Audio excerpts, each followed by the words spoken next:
and talk, yeah, that's working.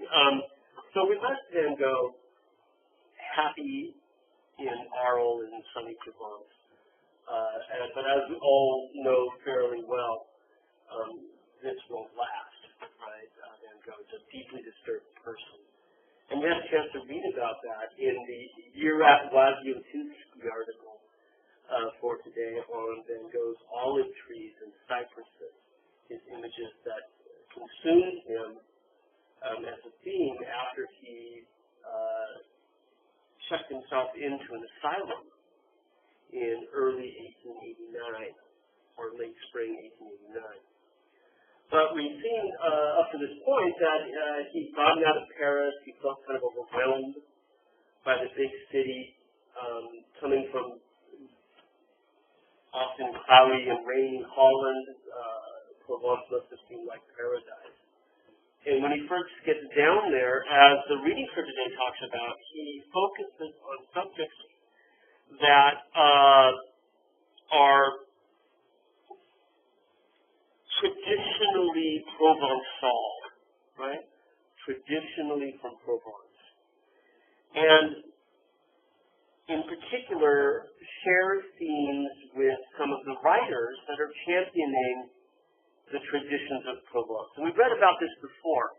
There's that great long reading on Cézanne, Old and New in Cézanne, where they talked about the fact that when Cézanne does traditional themes from Provence, his works parallel in many ways the writings of this group, Le Fenêtre, including this guy named Mistral, M-I-S-T-R-A-L, these poets. And Van Gogh falls into that same category. He focuses on things that are particularly traditional and identified with the culture of Provence. And as he does this, particularly while he's living in Arles, the landscapes really are quite in keeping with this mood of escaping from Paris. This idea that he's gone to Provence for rejuvenation, for health. The pictures have a sense of harmony, people in touch with the land, in touch with the seasons, in touch with nature. Not quite like Pissarro, who showed us people relaxing in the countryside. Not always working, but still there's a sense of harmony. Okay? And the landscapes tend to be lush. They tend to focus on newer agriculture, in particular wheat fields, but also, we don't have pictures of it here, but grape arbors, vineyards, which had displaced some of the older agriculture to the periphery. Right? Pushed, for example, olive trees off to the sidelines.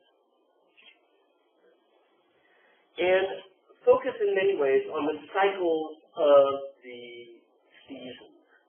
The idea that human activity is tied to not only the dirt, the air, the vegetation of the earth, but also to the changing cycles of the year.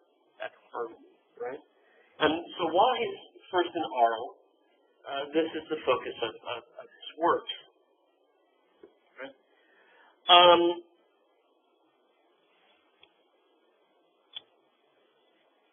Another version of this is in the reading for today, but I brought in because since we looked at the drawing, you can see obviously it should be understood almost as a preparatory drawing for this, in that the same elements are there disposed in the same basic composition. Some of the scales have changed, but for the most part, it really has changed very, very little at all. Right? So these are his earlier Provençal landscapes, his early landscapes when he's in the city of Arles. Right? And then, oh, hell bracelets. He has a series of mental breakdowns. Very serious ones that begin in December of 1888 and continue through the early part of the spring, that lead him to seek shelter in a mental institution, an asylum, at the town of Saint-Remy, R-E-M-Y, Saint Remy. which is about 20 or 30 miles outside of Arles and kind of closer to the foothills of the mountains, right? It's not a suburb of Arles, it's a separate town, but it's even outside of the city of Arles. He checks himself in. He's a self-admitted patient, which means he is not under lock and key. He checks himself in April 1889, and he stays there for just over a year until May of 1890, right? In a mental institution. And while he's in the mental institution, he begins to take up two different themes with great focus. These are not the only things he paints, but he paints enough of them to make it worth looking at as a group. Because he even said in his writings that he thought of his paintings as having a sort of group cohesion, right? He wasn't just making random paintings. He was doing a senior project, right? He was doing things that were meant to sort of hold together around themes. That's what he said, right? And so on moving to Saint-Remy, he begins to paint scenes of cypresses and olive trees. And we can see these in the foothills, in the background there, by that orangish house. This is the same subject. I'm sorry, this is such a rotten scan, well below my standards. But I haven't seen it in person. I just downloaded this from the VFM, the Richmond website. But you can tell from the weave of the canvas at the top that's a fairly small thing, right? About YPA. But these are both the same view of the mountains behind the asylum at Saint-Remy, where he is now resting, recuperated, right? And olive trees are here, which means they're here as well. And this is a traditional place for them. They've been pushed way off to the sort of hard scrabble areas, rocky, clinging to the hills here on the side. So one of the things that happens as he moves to Saint-Remy is that the landscapes change, not only thematically, cypresses and olive trees, but also stylistically. That at least at first they become much more restless and dynamic. The sort of thing we associate with Van Gogh. This is the period of the Starry Night, for example. And because he's incarcerated, they don't focus nearly as much on this idea of the changing seasons, of life in tune with the land, because he doesn't have as much opportunity to go out as he did before.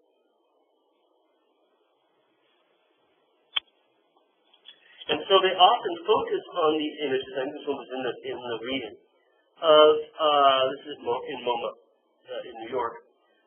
These olive trees that just cling, and you can see how watery almost the landscape looks, how wild and untamed and almost as if it's moving, lava captured in motion almost, and how the trees themselves are sort of caught to this unforgiving, craggy landscape. These are the sorts of things he does on moving first to Saint-Remy, right?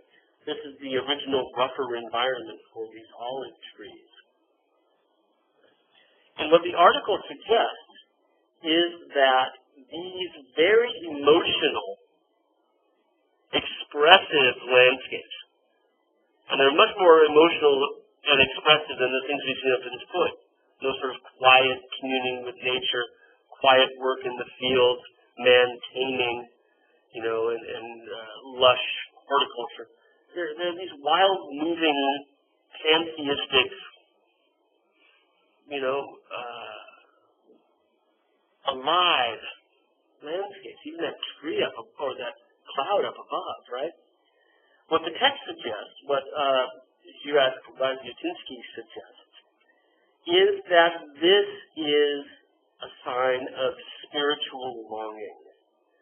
And that what Van Gogh is trying to do, and he says this in some of his letters, is he's trying to make religious pictures without traditional religious images.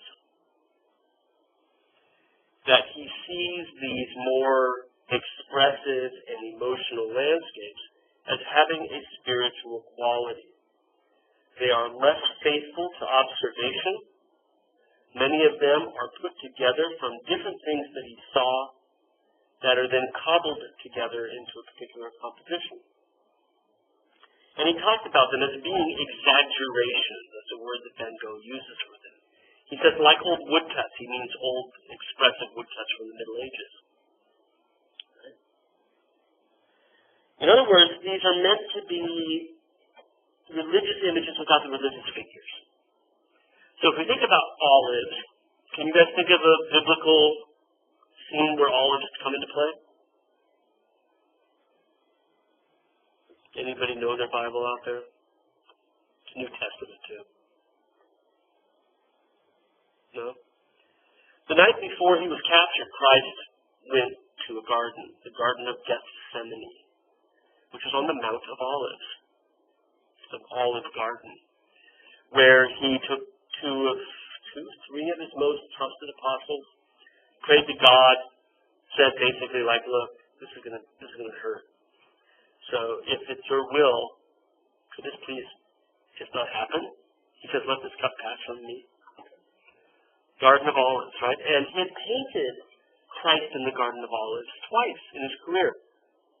Van Gogh had, and he had scratched it out, scraped off the figure of Christ. And he said the reason he did this, the beauty we have with Van Gogh is he writes stuff, right? So 700 or 800 letters survived. And he said the reason he scratched out Christ was that it was too important a figure to do without a model. So he was sort of making up the figure, right?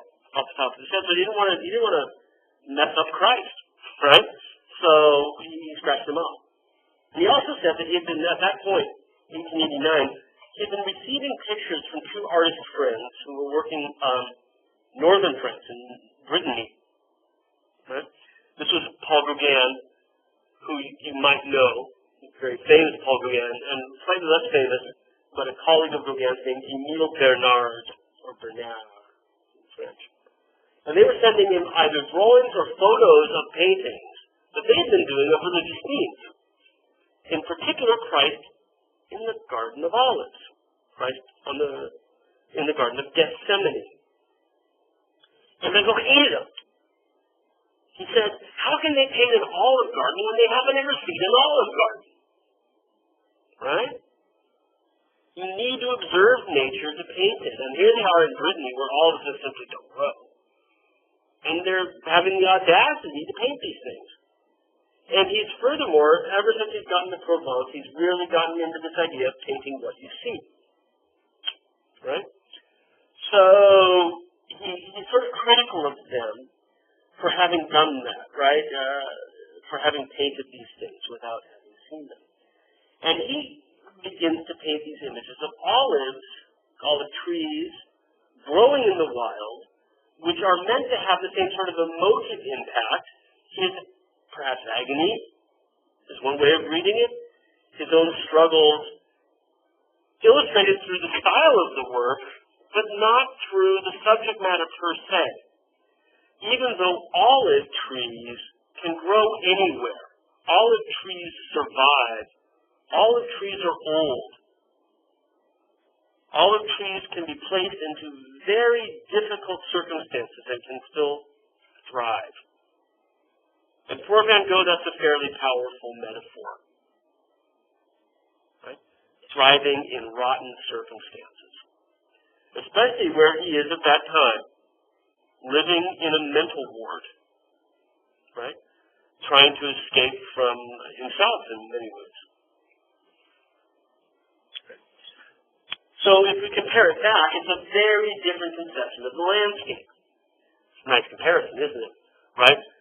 The fluid, wild, expressive forms that you see in the San Remi work on the right, and the more rectilinear, staid quality, I mean, by Van Gogh standards, right, of the farmhouse in Provence before his breakdown, before his incarceration. I won't say incarceration because that sounds like he's been locked up. Right? So he wants to use these images to provide, this is a word from him, lots of quotes in there. He wants to give consolation to the viewer, he said, without returning to religious ideas. right? So there's secularized religion, right? It's during this period that his most famous work was painted. This is actually painted from his second-floor room in the mental ward at Saint-Remy. The town is not there. It can be seen in a different direction. He's brought it in. The cypress tree is not there. He's brought it in from looking a different direction. This is a composite image of a multiple series of views from the mental ward. Right? It is not an accurate view. But the aspect and the hills give us a view that's accurate from his window. And he talked about the fact that some nights he woke up and watched the landscape by starlight. Okay? But this very expressionist view, where everything seems alive, where the mountains are sweeping and swirling as if they were tidal waves, in the same way that the Milky Way and the lights of the sky swirl, where the trees down below, behind the church, could easily be the foam of the surf crashing, right? Or fog rising if it weren't for the colors. Everything is active, everything is moving. But also for Van Gogh, all of these signs of life, all those lights that are on in the different houses in the town, are so deeply separated from him, isolated. This is where he is at this point in his life. So he talked about cypress trees, which Van Gogh in his letters also likened to flames, and the symbolic nature of the cypress tree, like the olive tree, bringing meaning to the work. Cypress trees were associated both with death on one hand, because they were usually planted next to graveyards, and Van Gogh talks about them as being black spots on the horizon, black spots on the landscape. But they're also associated with immortality, conquering death, because they're evergreens, right? They don't go dormant every winter. And cypress trees are renowned for how the wood, when it's been cut, preserves itself very easily. It doesn't go to rot. So for these reasons, the cypress tree was seen as this great symbol of immortality as well. So the motifs that he's focusing on during this early period in Saint-Remy, right, this is the spring of 1889, are works that have quasi-religious overtones without being specifically religious in any way. They have spiritual overtones, emotional overtones. He talks about the cypress trees as being like an Egyptian obelisk. You know what an obelisk is, right? We got one on the National Mall. The Washington Monument's an obelisk. It's a pyramid on top of a pillar, right? And for the Egyptians, he knew this. For the Egyptians, an obelisk was a connection between the earth and the sun. Right? The whole point of the pyramid was it was like the sun's rays. So it connected the earth with Ra, the sun god. And he knew this. He'd seen obelisks. Right? There was one in downtown Harlem. There was another one back in Paris that he'd seen. He knew what these were all about. Right? Calling it like an obelisk is this connection between life down here on the earth, life up there in the heavens. Right? It connects the heavenly with the earthly, which, if we think about these pictures as having this spiritual overtone, this spiritual overlay, then the idea that the cypress tree connects heaven and earth is a powerful metaphor for Van Gogh. So, early on in Saint-Remy, he's making these pictures that have strong emotional quality based on the style. These are two great examples of that. Right? That are intended to be spiritual images without a religious narrative, but achieving all of the same effects that a picture with religious narrative would achieve. Helping to give solace to the viewer, a sense of hope, right? A sense of something greater than yourself that offers harmony and peace. Right? That's what he's up to as he first moves to the Hospital of Saint-Remy. Right? Consolation. Then something even worse happens. He has another mental breakdown while he's recuperating. July 16th or thereabouts in 1889. He's been in the institution for, 3 months now? May, June, July, right? 3.5 months? Thinking he's getting better, then all of a sudden he relapses. He may have been an epileptic, we don't know. He may have been poisoning himself with his own paints, we don't know. But he has a relapse, a horrible relapse, apparently worse than before. It's incapacitating. He has to stay inside for 4 months. He doesn't leave the building, doesn't leave the room until September of 1889. 3 months, sorry. Right? July through the end of September. While while holed up, Van Gogh's art activity, honestly, through all of this, he never stops painting. Right? You know, remember when my back went out earlier this semester, I had to miss a class or two, I didn't do squat. Right? I couldn't squat, but I couldn't do anything but lay on my back. Van Gogh never stops working. He never stops working. So he can't go outside and paint. So he starts making copies of his favorite artists. Right? He's got clippings from magazines. He's got photographs. He's got drawings that he himself has made in front of the works of art.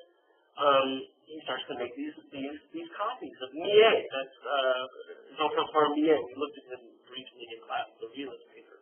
1849 on the left, and Van Gogh's copy of same painting done during these really difficult months between July and September 1889 on the right. Right? End of September 1889. He's recuperated enough to leave the room. He's recuperated enough to get back outside. And when he goes outside, after the second worst mental breakdown, his style changes. He does something different. He's still interested in cypress trees. He's still interested in olive trees. But the treatment is not nearly so wild.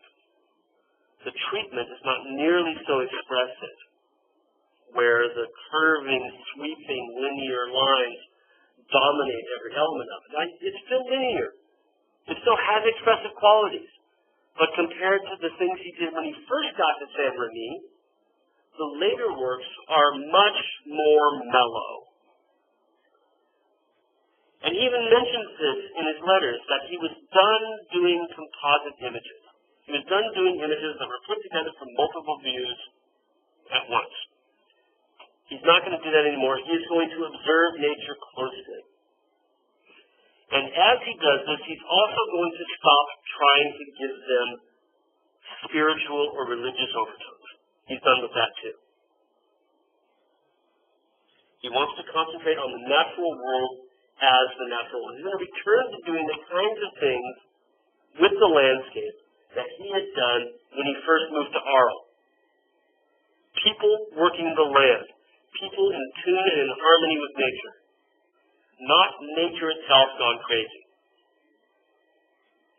This is the second phase of his stay in the infirmary in Arles, or in Saint-Remy. Right? It's a more sedate approach to nature. He does 5 images of olive groves, and we're lucky to have one down at the National Gallery. It's terrific. And he writes about them all to his brother Theo back in Paris. All of them seem to have been started outside and then finished in the studio. So they're elaborately worked up still, but at the same time they rely almost entirely on direct observation, and you'll notice that the human figure has returned and becomes the focus. In fact, it's returned more than what we saw before, because you'll notice that the human figures here are much larger compared to the landscape than they had been in some of those earlier Arles images from Arles, where the figures were quite small and the landscape sort of overwhelmed them all. So he gets out, as it were, he lets himself out of his room in September, late September of 1889. By November, he's going out to paint these olive trees. So this is wintertime. They're harvesting the olives just before the snap of the cold. And he writes to Teo about this. I have worked this month, meaning November, because this is written in November. I worked this month in the olive orchards because Gauguin and Bernard made me furious with their Christs in the garden, in which nothing has been observed. Obviously, there's no question of me doing something from the Bible, however. He just wants to teach them a lesson on how to paint olive trees. Right? He's going to get out, and he and Gauguin have been really, really good friends. Right? We'll talk more about this today. But he just simply wants to do this. He says, there's no question, I'm not doing religious imagery, but I am interested in observing these trees. And you'll notice how much attention he gives to a sort of accurate rendering of the way the olive branches grow, which is in this corkscrew manner, and how the branches will grow around each other. You see in the far right corner. But then also focusing on this return to an idea of people in harmony and in touch with the land. And in another letter he says, these are the colors. Right? This is what I saw. The ground is violet. And further off, yellow ochre. The olive trees with bronze trunks have gray-green foliage. And the sky, got a nice detail. So there's the trees. Right? So the trees have this gray-green foliage. The sky, he says, is entirely pink. And indeed it is. Well, not entirely, right? But there's this pink tonality over it all. And he said, this is exactly what it looked like when I saw it. The sky is entirely pink. And three small figures, they are pink as well. The whole is a very discrete color scheme. This is an interesting quote because what he's talking about with the image has nothing to do really with the subject matter. It's all about composition. It's all about the formal qualities of the painting. He's not talking about emotions. He's not talking about consoling the viewer. This is a different approach to painting after that second breakdown in the summer of 1889. He comes out the other side looking closely at nature for its own sake.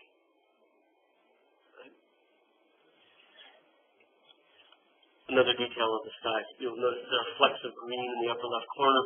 Like so many painters, he's going to bring colors around into the composition to tie it together visually. Remember, as we talked on Tuesday, that he had, while he was in Paris, fallen in elbow to elbow with Pissarro. And Pissarro had taught him about first brighter colors, but Pissarro had also at that same time been involved with Seurat, Georges Seurat, the pointillist painter. And it helped to encourage Van Gogh to consider some of Seurat's ideas about opposites on the color wheel and how they interact. Right? Placing color in small patches that your eye then blends when you back away. I just found out this morning when I was putting this lecture together that, in fact, Van Gogh visited Seurat in his studio just before he left Paris. So Pissarro had gotten interested enough to seek him out firsthand.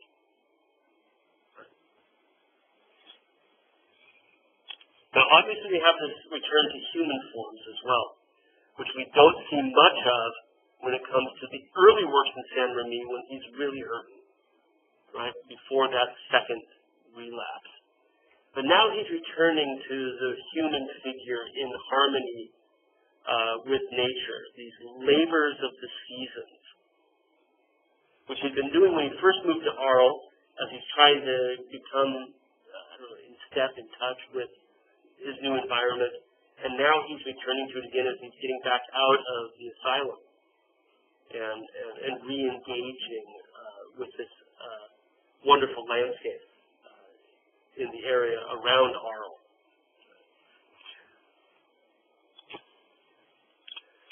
As he returns to the figure, what's interesting, and this article brings this up, is that the poses of the figures seem to be derived from other works he'd seen, in particular ancient works. There's this wonderful old sarcophagus, an old Roman sarcophagus, probably 2nd or 3rd century A.D., where we see a standard theme on Roman sarcophagi were grape harvests. because Dionysus, the god of wine, was associated with rebirth, right, or like Bacchus to the Romans. And so, in this case, the idea of the harvest has been replaced with the olive harvest. And we see these little Orotes, friends of Cupid, harvesting olives from trees. And if you look at the way in which the figures on the ladder interact with the figures standing beneath them, you can see parallels. Not direct quotes, not mirror images, but you can see that Van Gogh has derived his figural style from these sorts of figures. And this adds to the meaning, because it says that this is not only in tune with the land, but it's eternal. It's traditional. This is of this region going back centuries, millennia, right? Going back almost 2 millennia. Right? A living continuity, figures working in community, working in cooperation, working in togetherness. Right? So that's the basic thesis of this essay. It's talking about the fact that for Van Gogh, cypresses, we're focusing on olives that we got, but olives and cypresses represent to him something particularly Provençal, particularly from Provence, and are focused while he's in the hospital at Saint-Remy. And that during that period, that year that he's there, for the first 3 months, there's something very dramatic about them. There's something quasi-spiritual. They're religious pictures without a traditional religious subject.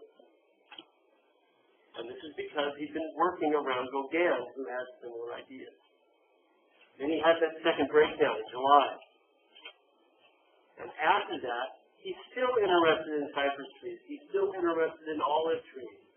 But his interest shifts away from these consoling religious emotional images to attempting to get back to this idea of this is a traditional image for art. It's a very different approach for art image than some of the earlier ones.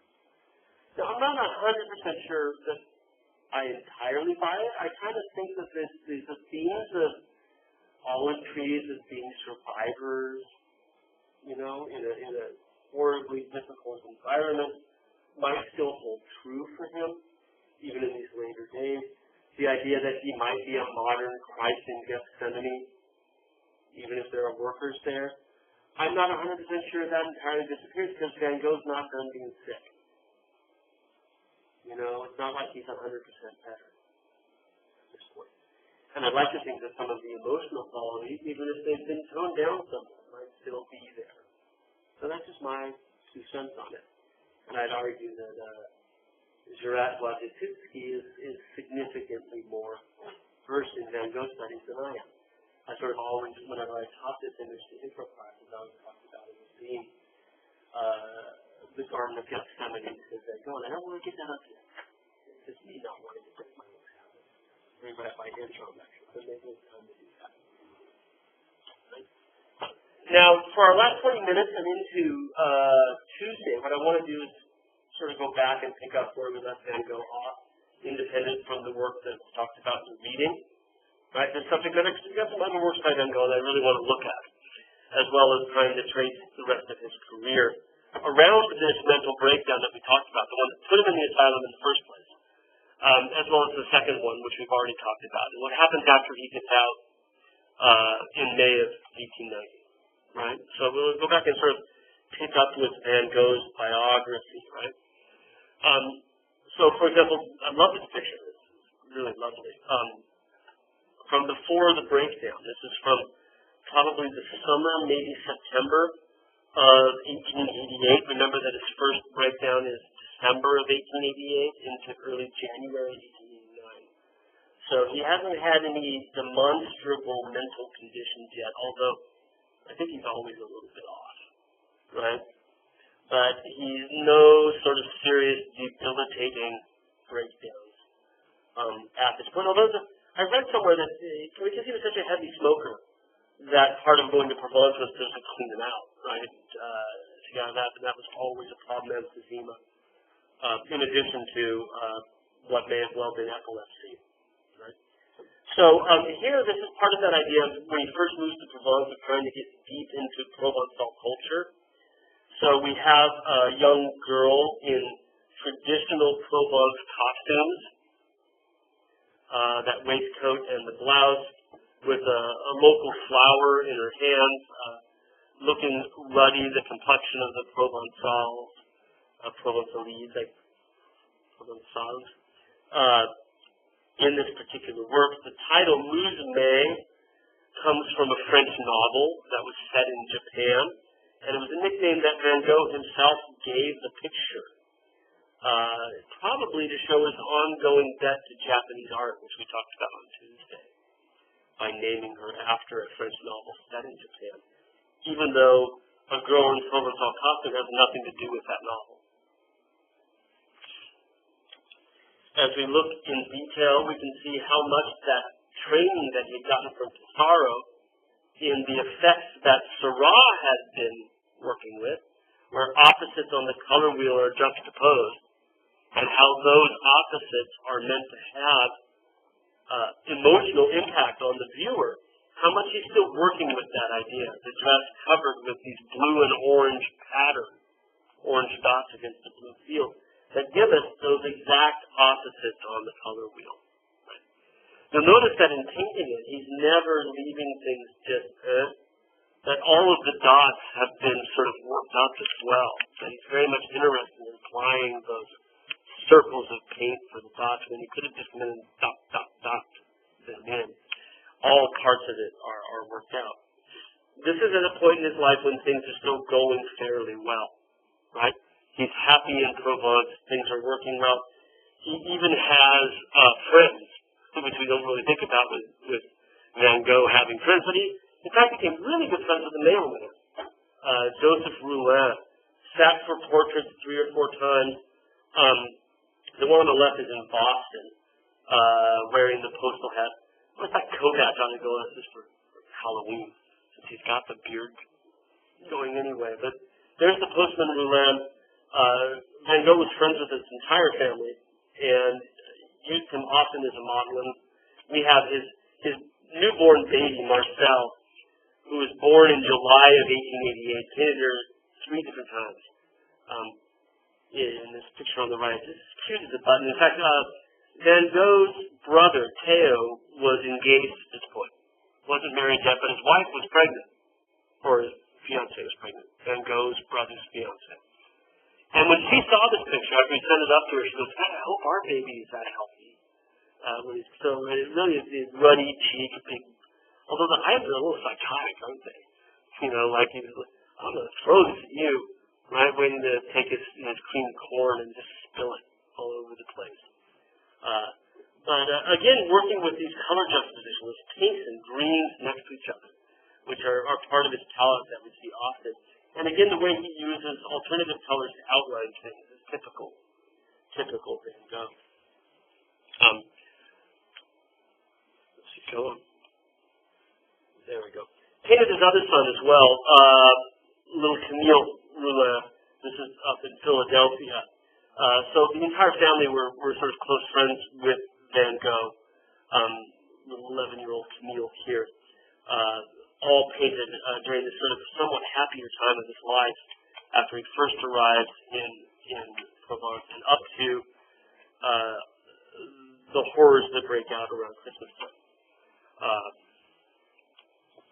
From this same time period, over in the Phillips collection, we have one of my favorite pictures in the city. The public gardens at Arles that he painted 3 or 4 different times. And in this case, based on the foliage, we can guess what time of year it is. It looks like it's fall time, autumn, and the leaves are changing. So August, right, maybe early September, as the leaves have started to change.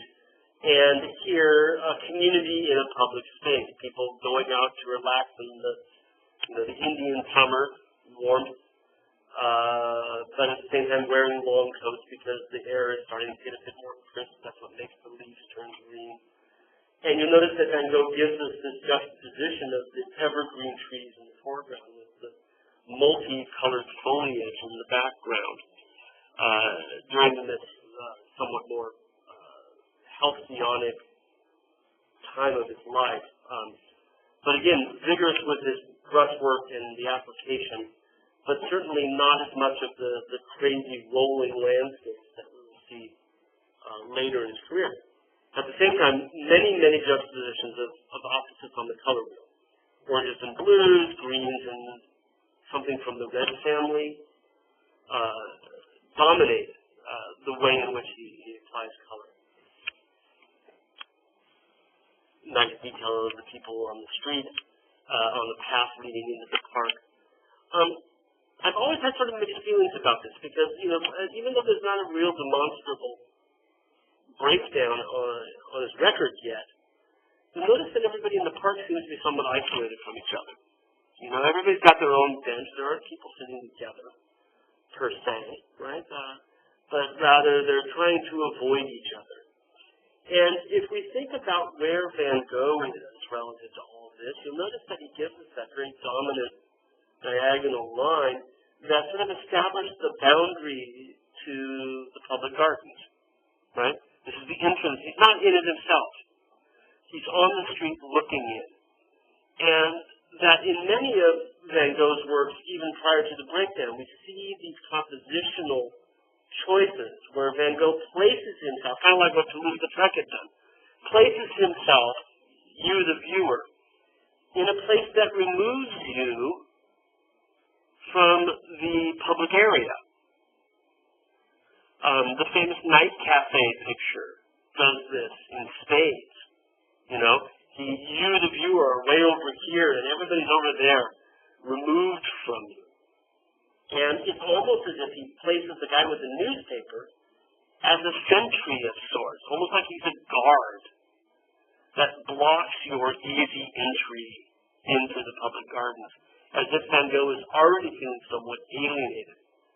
Now keep in mind, he's a Dutchman, right? Living in an environment that's about as un-Dutch as anything could be in France.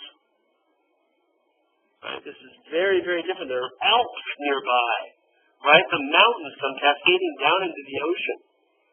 All of that heat, all of those smells, all of that lack of rain, all of these things are very, very different from his experience when he was living in Holland. So the alienation that I project onto this image, that I understand when I see it, may well be an effect coming from that. One of the things I've never seen commented on, but I'm very fascinated by in a lot of his pictures, is the way in which some of the plants almost turn into what appear to be calligraphy, writing almost. It looks like almost like Japanese script in a way. Those greens as they come dropping down in the corner almost look like characters that one might be able to almost read. And this happens in his works a lot, where he's so interested in sort of catching some of the vibrancy of the actual thing that he separates it from any kind of description of a particular object, and it ends up looking like, maybe it's pantheistic. Maybe he's seeing in each one of those green plants a life, a personality, an individuality. And that's what he's trying to capture. Sarah, your picture does this. We're not going to get to it today, right? But this is sort of setting up to talk about that with your picture. Whereas some of the blues in the back behind it, you can see are trying to be part of a tree or shadows in part of that ironwork fencing. But those greens all tend to jut out, right? And stand there as these, nature truly alive, nature truly individualized. And then there's this guy. I got to get a better slide of this.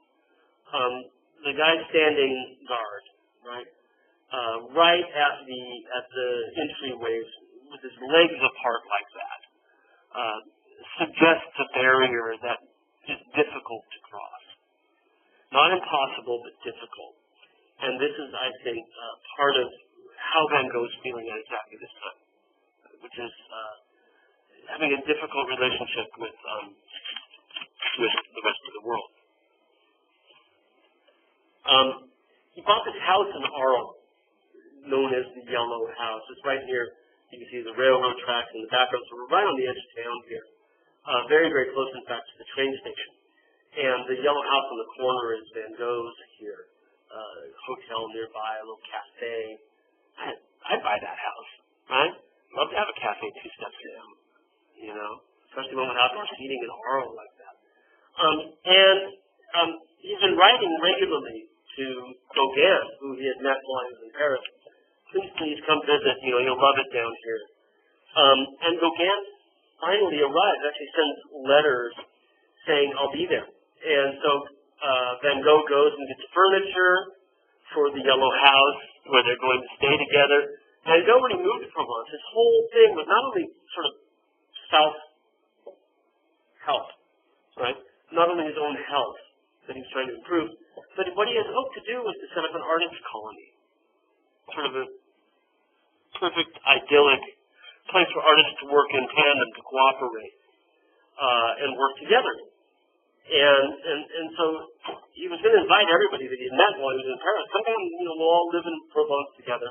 We'll all live in Arles, and we'll, you know, make wonderful works of art with beautiful colors and capture the seasons and all. And the only person he could really talk to ever get down there was Gauguin, whose painting of Van Gogh you see on the left, which is a wonderful painting because it's almost as if Van Gogh's painting the sunflowers as real things rather than as a picture. His brush actually seems to touch the sunflowers as much as it touches the easel that he's painting, right? Well, Gauguin tells him he's coming. He arrives in late October, 1888, right? Van Gogh can't wait, right? This is what he wanted. He wanted some companionship. He wanted some consolation.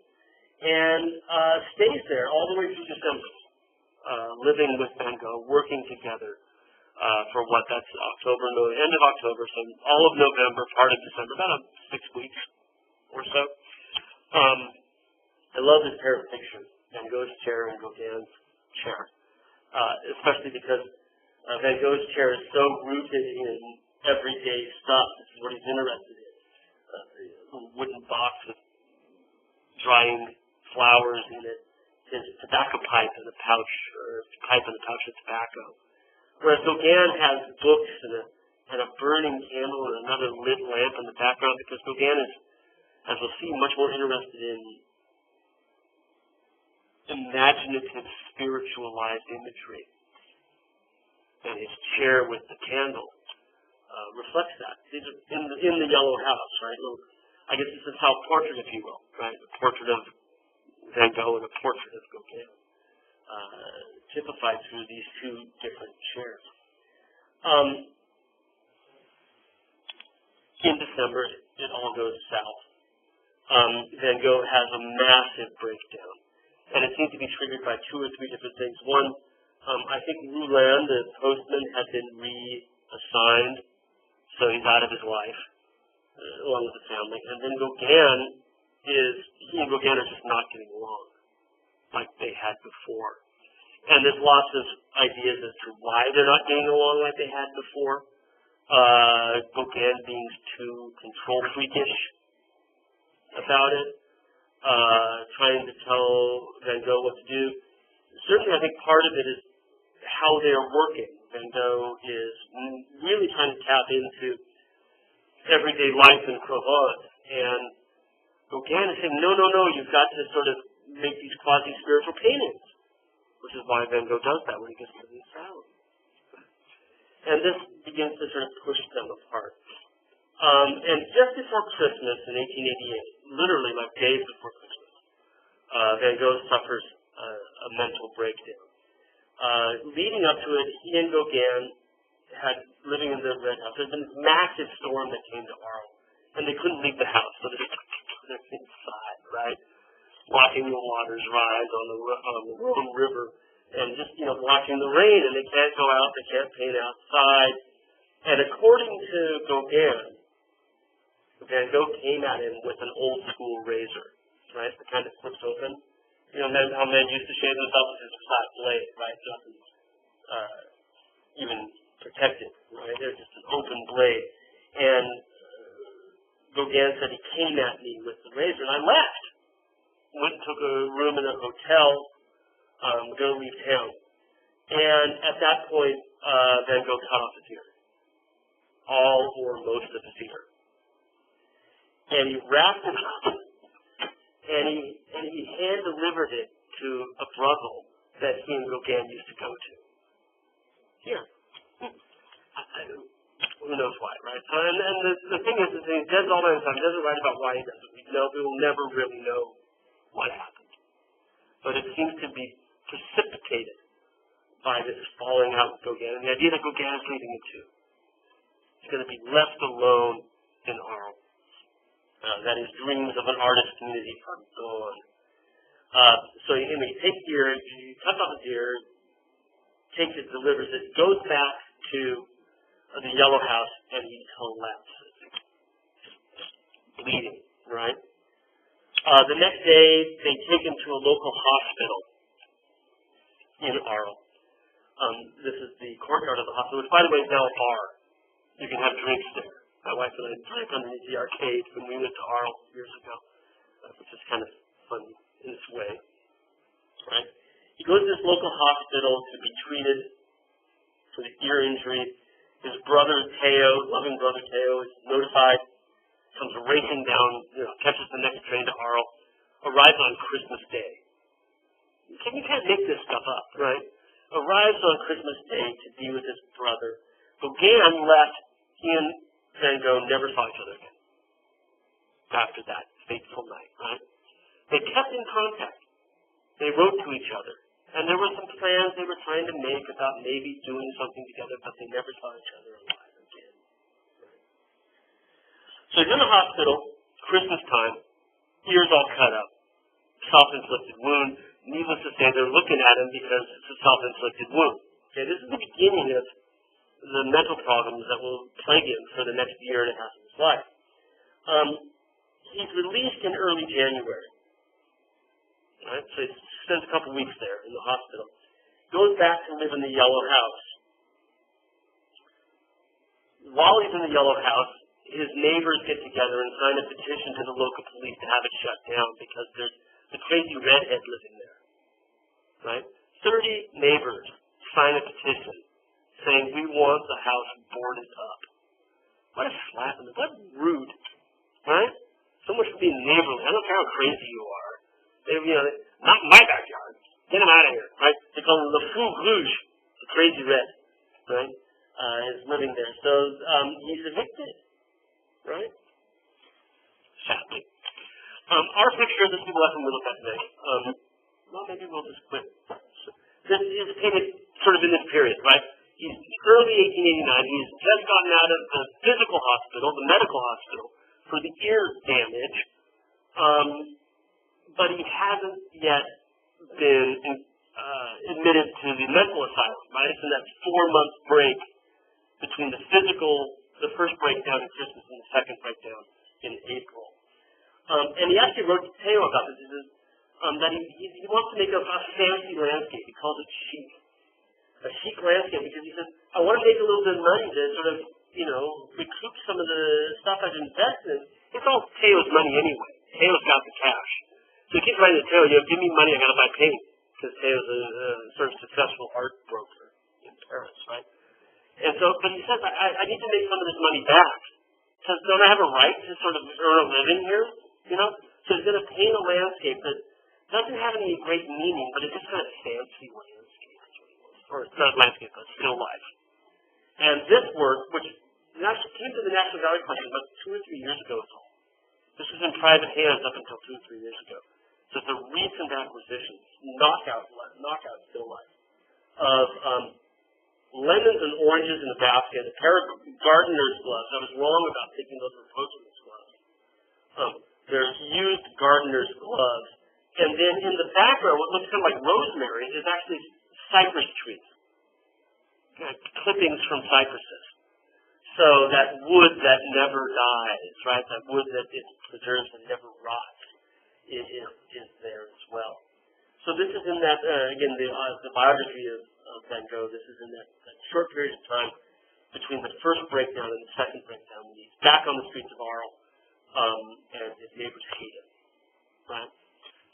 Let's go ahead and quit there because there's no way I'm going to finish everything else today. We will wrap up, as I like to say, we will kill off Van Gogh